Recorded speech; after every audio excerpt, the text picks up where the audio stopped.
ఖమ్మం జిల్లా అంటేనే బలహీన వర్గాల జిల్లా. 10 సీట్లుంటే శాసనసభకి అందులో 7 సీట్లలో ఎస్సీ ఎస్టీ సోదరులకే రిజర్వేషన్ చేయబడి ఉంది. 3 సీట్లు మాత్రమే జనరల్ సీట్లు. నేను అడుగుతా ఉన్న పొంగులేటి శ్రీనివాసరెడ్డి గారిని, రేవంత్ రెడ్డి గారిని, ఏం చెప్పారు మీరు ఎలక్షన్లకు ముందు?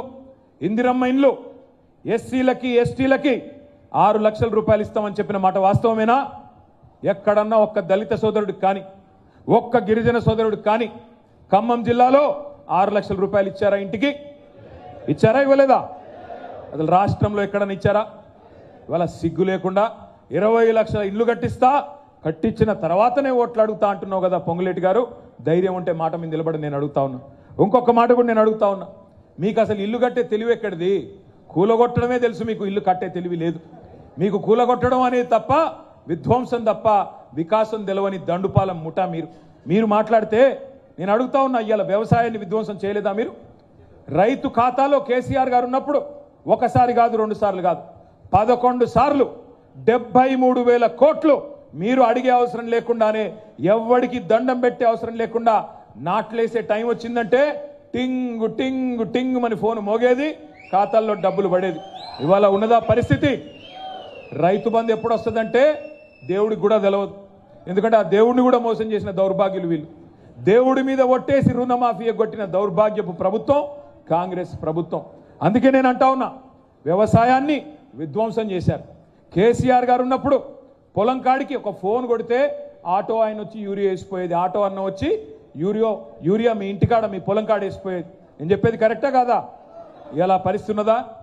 మళ్ళీ వెనకటి రోజులు తెస్తామన్నారు, నిజంగానే ఇందిరమ్మ రాజ్యం అన్నారు, చూస్తే ఏమొచ్చింది?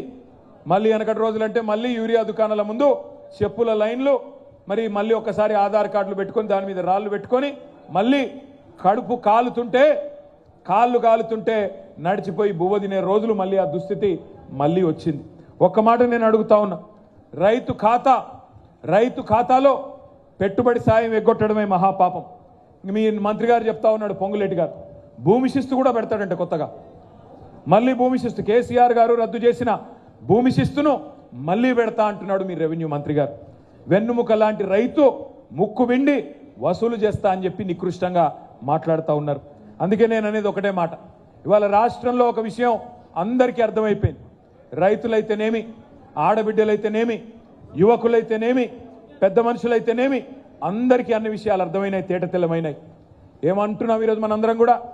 మీరే కదా చెప్పింది, బాండ్ పేపర్ల మీద జేమ్స్ బాండ్ల మాదిరిగా రాసిచ్చింది మీరే కదా.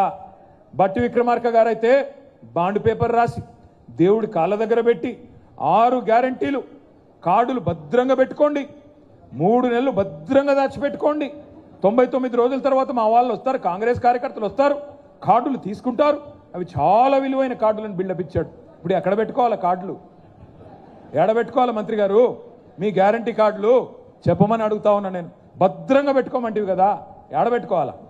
ఇంకా సిగ్గు లేకుండా 99 రోజుల్లోనే, 100 రోజుల్లోనే అటున్న చంద్రుడిని ఇక్కడ పెడతామని చెప్పిన సన్నాసులు ఇలా చేతగాక మొఖం బాగాలేక ఆయనకడికి కూడా అద్దం పగలు కొట్టుకున్నాడంట. అట్లాగా ఇలా వీళ్ళు మాట్లాడితే పనికి మాలిన కారు కూతలు కూస్తా ఉన్నారు.